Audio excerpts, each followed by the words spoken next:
এটা হচ্ছে বাংলার যুবসাথী প্রকল্পের আবেদনপত্র। এই ফর্মটা এখন পূরণ করব। কিভাবে ফর্ম পূরণ করতে হবে সেই ডিটেলসটা আমি দেখাচ্ছি। তোমরা যারা এই ফর্মটি পূরণ করবে তারা এই ভিডিওটি অবশ্যই দেখতে পারো। প্রথম হচ্ছে এখানে একটা কালার পাসপোর্ট সাইজ ফটো এখানে পেস্ট করতে হবে, এখানে লাগাতে হবে। তারপর এখানে কিন্তু সই করতে হবে, এখানে সেলফ অ্যাটেস্টেড করতে হবে। এরপর হচ্ছে প্রথম অপশন যেটা আছে দুয়ারে সরকার রেজিস্ট্রেশন নাম্বার, এখানে এই ঘরটা ফাঁকা থাকবে, কারণ আপনি যখন জমা করতে যাবেন সেই অফিস থেকেই আপনাকে কিন্তু এটা দেওয়া হবে। এরপরে দেওয়া আছে আধার নম্বর, মানে যে অ্যাপ্লিকেন্ট যে আবেদন করছে তার আধার নম্বর এখানে দিতে হবে। এই যে এখানে আমি আবেদন করছি যার, তার আধার নম্বর এটা। আচ্ছা, আমি আধার নম্বরটা এখানে বসালাম।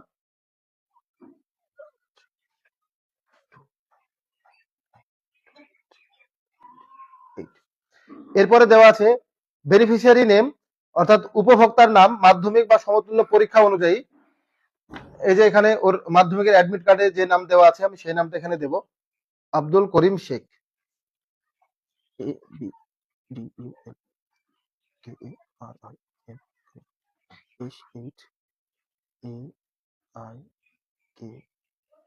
শেখ।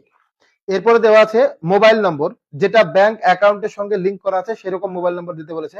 মোবাইল 17 77 75। এরপরে ইমেল আইডি, এটা অপশনাল, যদি আপনার থাকে আপনি দিবেন, না থাকলে দেওয়ার দরকার নেই।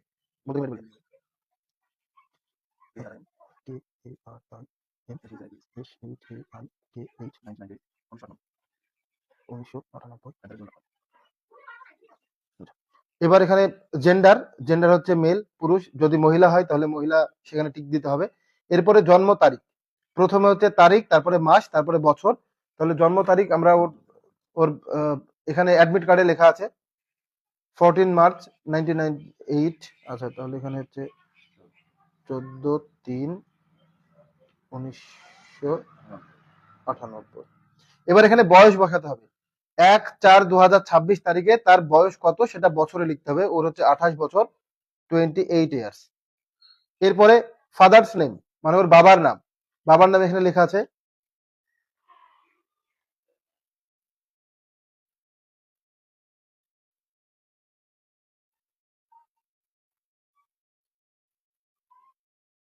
ওর মায়ের নাম, মায়ের নাম বল, নাম বল। B E A U T Y, B I B I. এরপরে হচ্ছে স্পাউস নেম, এখানে যদি কোনো মেয়ে হয় তাহলে তার স্বামীর নাম লিখবে যদি বিবাহিত হয়, আর যদি কোনো ছেলে হয় তাহলে তার স্ত্রীর নাম লিখবে যদি সে বিবাহিত হয়।